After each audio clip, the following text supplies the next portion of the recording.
Hey guys, this is Rob with Ride Philippines. Yes, I'm going to rebrand the channel. So what I want to do is kind of broaden the channel and give it kind of a new focus. I'm going to be bringing a lot more content regarding riding here in the Philippines.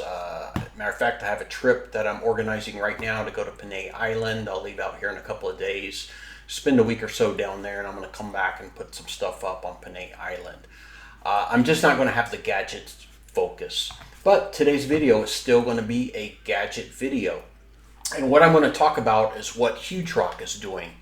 So if you watched my earlier video, I kind of did a short one talking about a Kickstarter campaign that was going to come in September, October timeframe for the Hugerock X72. Now I bought and used a little bit the Hugerock X70. It's a good device, a very good device. It's durable. It had some drawbacks. It's heavy, it's bulky, it's a big screen, it has a big bezel. But as far as performance, it was fantastic. Now the reason I didn't run it a lot is because it was hard for me to manage multiple devices on my bike. I have limited cockpit space, and I needed to have my dash cams on there, which I have integrated through smart displays. So I would leave the smart displays on my bike, and I didn't use this a lot. But I love DMD2, and I love the idea of full Android with cellular data connectivity. So I always felt like I shortchanged them a bit on the X70. Now remember what I mentioned about dash cams, so that's going to be important when we start talking about the X72. So anyway, it's October now, and the Kickstarter is up, so let's take a look at it. Okay, so here we go, the X72 Kickstarter page. I'm not going to read all this to you. Kind of in a nutshell, what they've done is they've just made tons of small improvements that really add up to a substantially improved device. And there are some game changers here. So I'm not going to read all this to you verbatim. I'm going to kind of hit the highlights. They kind of talk about their history in this space and some of the problems with the device and why they built it. Basically, it's a huge product enhancement based on the feedback they got on the X70. I don't want to say the X70 was a prototype, but it was an initial product that was released. It did a lot of things very, very well, but it had some drawbacks. So here you can see the X70 on the left, what they're referencing as prototype, and then the X72 on the right, or the V2 device. So let's talk about what's changed real quick. The screen was super bright. It was a huge claim to fame for the X70 2600 nits. It was never a problem for brightness, and it is still bright. But what they've done is they've gone ahead and increased screen performance. You know, not everything's always about brightness. Sometimes it's just about visibility and resolution on the screen. So they've made some changes and some improvements for being able to see the screen, not just in context of brightness. Also, they've improved durability. So now this is a mil-spec impact rated device, MIL, I think, -STD. So it's a new standard that they've achieved on reliability, and it's even more solid than it was before. GPS, they've gotten to 5 hertz refresh on GPS, and this device is going to be capable of being taken to 10 hertz with software improvements. And they actually have a survey here where you can give some feedback on that, whether they pursue that or not. I suspect that they will. But the satellite signaling is also a huge enhancement now. It'll just connect to a ton of satellites, or see a lot of satellites for very, very good positioning. Lightness. Okay, so now the physical package is where there's a lot of changes. Now they're small changes that add up to a very big improvement. It is much lighter. When I first was messaging Mike about the X72, he thought it was going to design out to 11,000 milliamps, where the battery would actually get a bit bigger and also drop some weight. But it's spec'd out at 10,000, so it's the same battery capacity that the X70 had, but it shed 200 grams. So the X70 was like 800 grams plus, and now the X72 is going to be 200 grams lighter, so I think it shakes out around 640 grams. And then also they've reduced the bezel size. So now shaved a few millimeters both vertically and horizontally to get it into a slightly smaller package.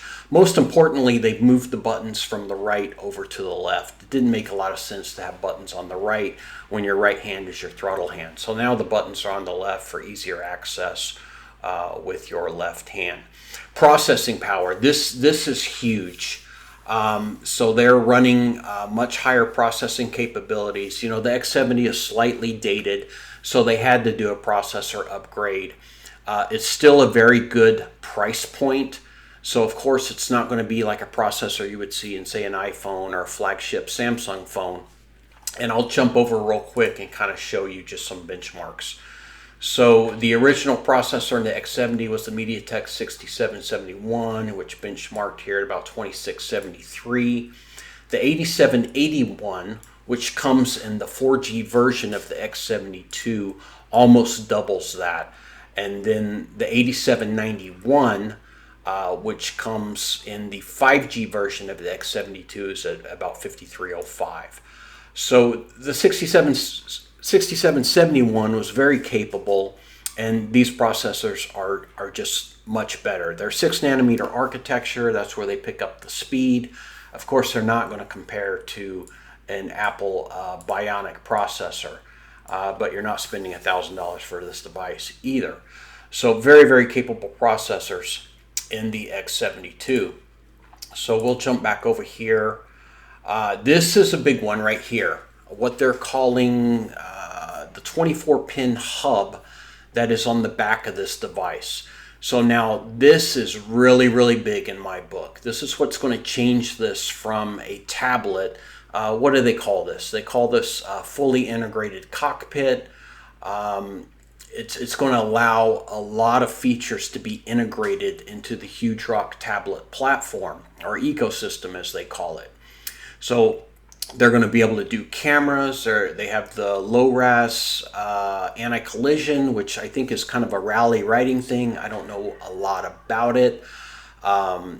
External controllers, or handlebar controllers. Now this thing will work with the, let's see here, the rallyable, I think it's this one. This one they're recommending.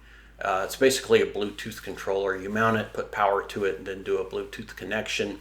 And they've optimized the X72 to work with this device. So when you see the controller in the Kickstarter listing, it's going to ship from Rallyable, and it's going to be very, very similar to this controller, if not the exact same one. So we'll jump back over here. So now iMessage. I was super excited about this because that's what's kept me from being fully dedicated to the Hugerock device, was not being able to get it to manage a cam system. And so I reached out to Mike right away. I said, hey, what's going on with this? It is in development. You're not going to see it in the Kickstarter packages, but it's coming. I asked him about it, and he's like, we're going to do 2K cameras front and back. So that's good. That's a good camera system.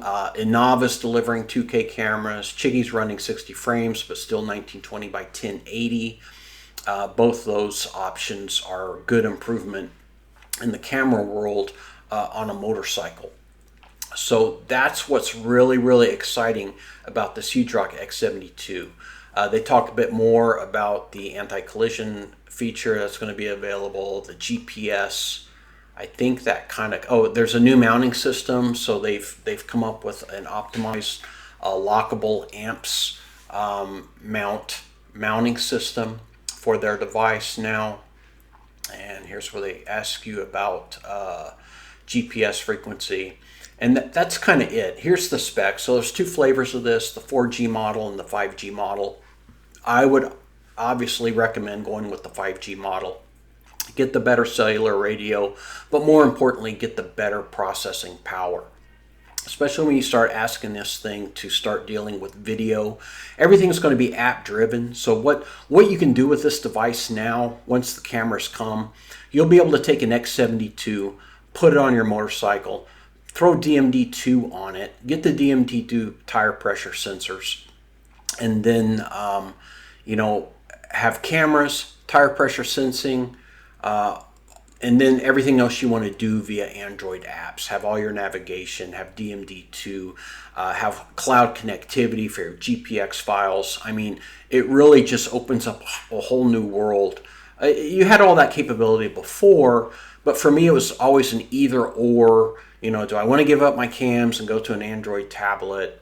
And now I don't have to. Now I can have an Android tablet on my bike and have that full feature functionality, run DMD2, and still have dash cam recording, which I think is fantastic.